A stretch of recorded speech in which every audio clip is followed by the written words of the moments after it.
नहीं कोई परेशानी, जस्ट टेक्नोलॉजी अपग्रेड है तो सो आई जस्ट थॉट कि हाँ चेंज कर लेते हैं।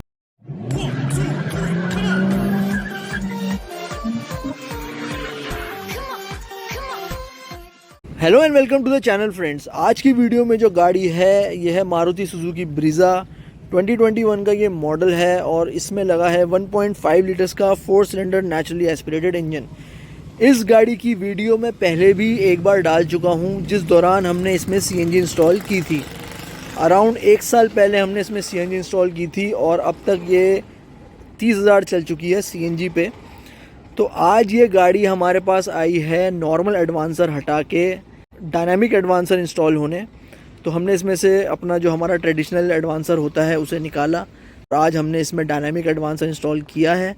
तो एक बार मैं आपको एडवांसर की इंस्टॉलेशन भी दिखा देता हूँ कि हमने कहाँ इंस्टॉल किया है, कैसी उसकी फ़िटिंग वगैरह है, और 1 साल पहले जो हमने सीएनजी इंस्टॉल की थी उसकी फ़िटिंग हमने कैसी की थी एक बार वो भी मैं आपके साथ शेयर कर देता हूँ। और ओनर से भी पूछेंगे कि अब तक उन्होंने 30,000 जो चलाई नॉर्मल एडवांसर के साथ तो क्या परफॉर्मेंस था गाड़ी का, और अब जब डायनामिक लग गया है तो क्या एक्सपीरियंस उनको मिल रहा है डायनामिक लगने के बाद।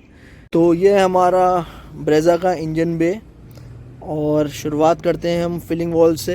ये फिलिंग वॉल्व है, इसी के थ्रू गैस भरते हैं। ये हमारा रिड्यूसर हो गया, ये हमारा गेज हो गया। गेज से पता चलता है कि गाड़ी में भी कितनी गैस है और कब नेक्स्ट रिफ़िल कराना है। ये हमारा सीएनजी सिस्टम का ईसीएम है।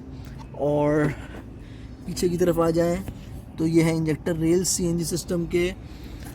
अब आती है बात डायनामिक एडवांसर की। तो ये हमने आज डायनामिक एडवांसर इसमें इंस्टॉल किया है। ये जा रही है डायनामिक एडवांसर की पूरी वायरिंग, ये आप देख सकते हैं। जो नई वाली दिख रही है वो सारी डायनामिक की है, पीछे भी दिख रही होगी। अभी ये कपलर कनेक्टेड है क्योंकि ट्यूनिंग कर रहे थे हम गाड़ी की। तो डायनामिक एडवांसर बेसिकली काम किन पैरामीटर्स पे करता है, बहुत सारे लोगों के दिमाग में डाउट होगा कि भाई नॉर्मल जो हमारा चला आ रहा है ट्रेडिशनल एडवांसर और इसमें क्या फ़र्क है। तो जो डायनामिक एडवांसर है वो गाड़ी के क्रैंक, कैम, मैप सेंसर, आपका टोटल पोजीशनिंग सेंसर, इन सब को साथ में लेके चलता है। हर चीज़ को सिंक्रोनाइज करके गाड़ी की परफॉर्मेंस को इन्हांस करता है। और जो हमारा नॉर्मल एडवांसर होता है वो गाड़ी की सिर्फ क्रैंक सेंसर को और थ्रॉटल पोजीशनिंग सेंसर को लेके चलता है और जितना उसका पोटेंशियल होता है उसके अकॉर्डिंग गाड़ी को एडवांस करता है। तो इसमें क्या है कि अब आपकी इसमें कैम भी आ गई और मैप सेंसर भी आ गया।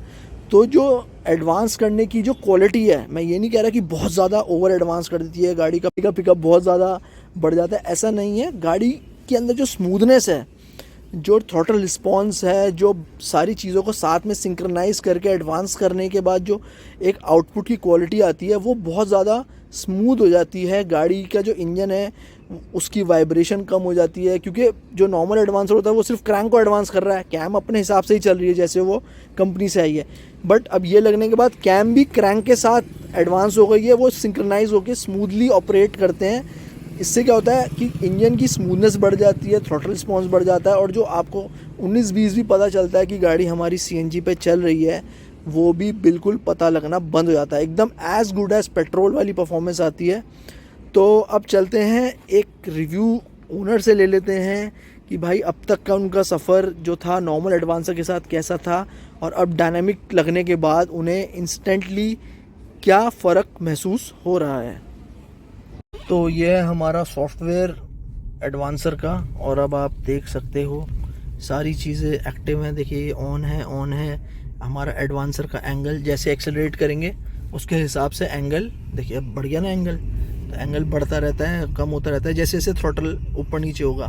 ये आरपीएम हो गया, थ्रॉटल पुशिंग सेंसर है 100%, मैप सेंसर हो गया, ये हमारा क्रैंक सेंसर हो गया, ये कैम सेंसर हो गया। अच्छा इस गाड़ी में एक ही कैम है तो एक ही कनेक्टेड है, दूसरा आपको दिख रहा होगा ज़ीरो है क्योंकि सिंगल कैम है। ये पावर सप्लाई हो गई, वोल्टेज कितनी आ रही है, ये देखिए क्रैंक पोजीशनिंग सेंसर है, ये कैम शाफ्ट है, बहुत सारी चीज़ें होती हैं इसमें। और मैं आपको दिखाऊं तो ये मैप हो गया हमारा, एडवांस कितना करना है, कितना कम ज़्यादा करना है, इसी के थ्रू किया जाता है। तो अब सर से पूछते हैं। तो सर अभी तक आप 30,000 चला चुके हो 1 साल में। हाँ जी। और जब हमने इस गाड़ी में सीएनजी लगाई थी तब भी हमने एक वीडियो बनाई थी। बिल्कुल।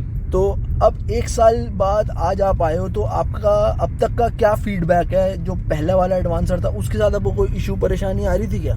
नहीं, कोई परेशानी, जस्ट टेक्नोलॉजी अपग्रेड है तो सो आई जस्ट थॉट कि हाँ चेंज कर लेते हैं। तो मतलब आपको चलाने वालाने में उस टाइम पे भी नहीं, नॉर्मल कोई एडवांसर के problem साथ कोई इशू नहीं था? कोई प्रॉब्लम। और एवरेज वगैरह क्या दे रही थी गाड़ी? एवरेज अराउंड अगर आप हाईवे पे चलाओगे तो 28 के आसपास, सिटी में 24-25। मतलब आप सॉफ्ट ड्राइवर है, हैवी ड्राइवर नहीं है? हाँ जी। तो ये, और अच्छा अभी आप जैसे फॉर एग्जांपल अब आप गाड़ी चला रहे हो डायनामिक लगने के बाद, तो कुछ आपको कुछ महसूस हुआ कि भाई मैंने डायनामिक लगाया है, पैसे मेरे खर्च हुए हैं, तो कुछ फायदा?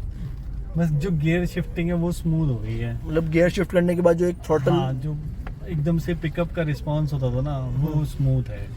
अच्छा, और जैसे कि मेन क्या रहता है, स्टैटिक जल्दी थोड़ा सा खराब हो जाता है, उसकी कोई वारंटी ऐसी खास सही 6 महीने साल कह सकते हो आप। अब मुझे जैसे सर ने बताया कि साल भर उसकी वारंटी है। हाँ। और वो काफी अच्छे से फिक्स किया हुआ, उसमें वो वाटर प्रूफ है, उसमें पानी जाने का भी हाँ कोई उसमें problem कुछ नहीं। ऐसा कुछ है ही नहीं। तो वो काफी रिलायबल भी रहेगा। आपको बाकी तो ड्राइविंग स्किल्स है, आप कैसे चलाते हो तो उस पे डिपेंड मतलब करता हाँ, है। एज इफ नाउ आपको लग रहा है कि मैंने जो पैसा स्पेंड किया है हाँ, आई एम सेटिस्फाइड। तो उसका फायदा है। बिल्कुल बिल्कुल पूरी तरह। और अभी तक भी आपका जो एक्सपीरियंस था ब्रेजा का, अच्छा Top जब आप गाड़ी ले रहे थे, ये वाला भी आप शेयर करो, जब आप गाड़ी ले रहे थे। हाँ, तो मैंने सर से पूछा था गाड़ी लेने से पहले कि मैं कौन सी गाड़ी लूँ। तो उन्होंने मुझे 2 मॉडल रिकमेंड किए थे, एस क्रॉस और Brezza. So I go for the Brezza. और पहले आप स्विफ्ट का प्लान कर रहे थे? हाँ, मैं स्विफ्ट का प्लान कर रहा था। चलो, तो ये जो मेरा सजेशन था कारगर था? हाँ एब्सोल्युटली, वो आज सामने रिजल्ट देख ही रहे हो आप, मैं चला तो रहा हूँ। चलो। और मुझे ना अब ऐसी कुछ प्रॉब्लम होती, गाड़ी नीचे से लगेगी ना कुछ प्रॉब्लम है। और जो रही बात फ्यूल कॉस्ट की, वो तो माइलेज पे डिपेंड करता है। आप उसमें 90 रुपीज में 12 किलोमीटर चलोगे, अब इसमें आप जा रहे हो 28 किलोमीटर। तो हाँ देखो सर, difference तो देखो पड़ता है ना। सीएनजी महंगी तो हुई है बट बेनिफिट है। हाँ, कॉस्ट इफेक्टिवनेस भी तो देखो ना आप हाँ। उसकी। आप उसकी कॉस्ट इफेक्टिवनेस देखो, आपको अपने आप समझ आ जाएगा डिफरेंस। हम्म, तो वो क्या नहीं, और वो बोलने वाली बात ही नहीं है। बिल्कुल बिल्कुल। तो अभी आप देखिए ये ऑफ है, जैसे ही सर हल्का सा थ्रॉटल देंगे ऑन हो जाएगा। तो बहुत सारे छोटे छोटे कैलिब्रेशन है, बहुत सारी चीज़ें हैं, कितने आरपीएम पे ऑन होना चाहिए, कितना एंगल रखना है, बहुत सारी छोटी छोटी कैलिब्रेशन है। तो मैं ये सजेस्ट नहीं करता किसी को कि भाई अगर आपकी गाड़ी में नॉर्मल एडवांसर है तो उसे बदलवा दो, आपकी गाड़ी ये वो XYZ। हाँ, अगर आपको है कि भाई मेरी गाड़ी का पोटेंशियल और है, मेरी गाड़ी और स्मूथ परफॉर्म कर सकती है और प्रीमियम फील करा सकती है सीएनजी पे भी, तो you must go for dynamic advancer, क्योंकि इसकी जो काम करने का तरीका है वो बहुत स्मूथ है।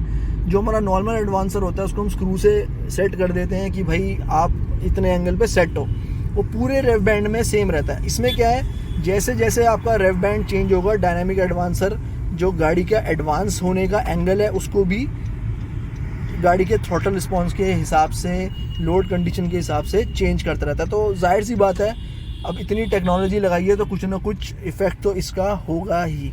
तो ये था एक वीडियो, सर का एक्सपीरियंस भी हमने शेयर कर दिया कि उनका अब तक का कैसा है। 1 साल हो गया इनको सीएनजी यूज़ करते करते ब्रेजा में, और अब डायनामिक लगने के बाद क्या उनको महसूस हुआ एकदम। देखिए लॉन्ग रन का तो अभी हम कह नहीं सकते, मगर इंस्टेंटली उनको क्या फील हुआ वो उन्होंने आपके साथ शेयर कर दिया। तो इसी के साथ वीडियो को हम यहाँ एंड करते हैं। अगर आप मुझसे कांटेक्ट करना चाहते हैं तो इंस्टाग्राम पे आप मुझसे कनेक्ट कर सकते हैं। और अगर आपको मेरी वीडियो पसंद आई तो इसे लाइक करिए, शेयर करिए, मेरे चैनल सब्सक्राइब करिए और बेल आइकन दबाना ना भूलें।